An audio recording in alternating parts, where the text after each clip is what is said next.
Hi hello नमस्कार मित्रांनो, रियाज किचनमध्ये आपले स्वागत आहे. आज आपण बनवणार आहोत पोहे कटलेट्स. एकदम क्रिस्पी क्रंची असे लागणारे पोहे कटलेट्स आज आपण बनवणार आहोत. चला आपण रेसिपीला सुरुवात करूया. मी घेतलेले आहेत 4-5 बटाटे उकडण्यासाठी ठेवायचे. आता मी पोहे घेतलेले आहेत, अर्धा किलोचे असे पोहे घेतलेले आहेत. मी पोहे भिजवण्यासाठी ठेवायचे. 10 ते 15 मिनिट पोहे भिजू द्यायचे. आता पोहे आपण साईडला ठेवून देऊया.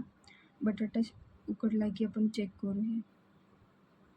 आपला बटाटा उकडलेला आहे. आता आपण एका प्लेटमध्ये काढून घेऊयात गार होण्यासाठी.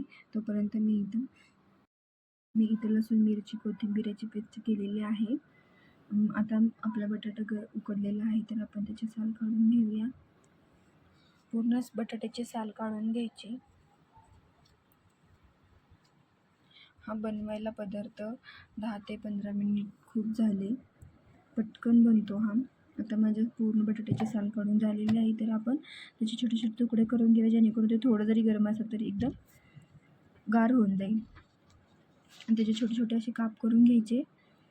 काप झाल्यानंतर आता मी एक मोठ्या प्लेट घेतलेला आहे, त्याच्यामध्ये भिजलेले पोहे घालून घ्यायचे आणि त्याच्यामध्ये मग उकडलेला बटाटा गार झालेला आहे तो टाकून त्याच्यामध्ये टाकायची हळद, आपण बनवलेली पेस्ट, आलं लसूण मिरची कोथिंबीर, थोडेसे जिरेपूड घातलेली पेस्ट मी टाकलेली आहे.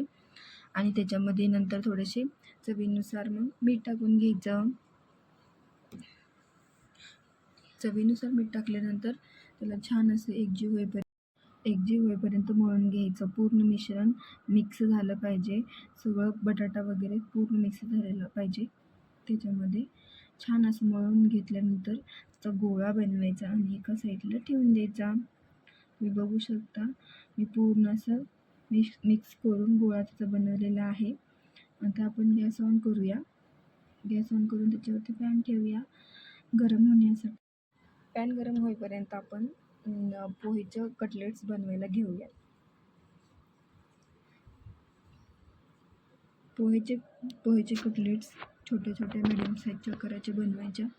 तर तुम्ही बघू शकता बनवताना पण छान असं मळून घ्यायचं आणि मग त्याचे गोल गोल, जास्त जाडसरही नाही आणि जास्त पातळही नाही, असे मिडियम आकाराचे पोहे कटलेट्स बनवायचे.